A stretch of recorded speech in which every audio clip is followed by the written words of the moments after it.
टक्कर में संघर्ष हमारा नारा है, जीना है तो मरना सीखो, कदम पे लड़ना सीखो, अरे जीना है तो मरना सीखो। कदम कदम पे लड़ना सीखो।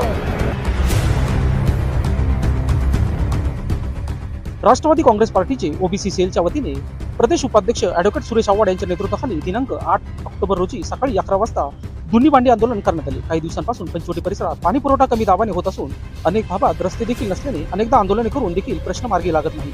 काही बिल्डरांच्या व अधिकाऱ्यांच्या फायद्यासाठी वैयक्तिक पाण्याची लाईन व रस्ते करून देण्यात आले आहेत। नाशिक शहराला पाणी पुरवठा करणारी धरणे 100% भरलेली असून देखील अनेक भागात टँकरद्वारे पाणी पुरवठा केला जात असून सदरील कृत्रिमसाठी तुटवडा भासून टँकर्स लॉबीचे पोहोचवण्याचे काम मनपा करत आहे। ऐन सणाच्या दिवसामध्ये हंडाभर पाण्यासाठी महिलांना ओढे नाले बघावे लागत असल्याने त्यांचा निषेध म्हणून राजीव गांधी भवन समोर धुनी भांडी करून आंदोलन करण्यात आले। अनेक भागात रस्ते दुरुस्तीसाठी लाखो रुपये खर्च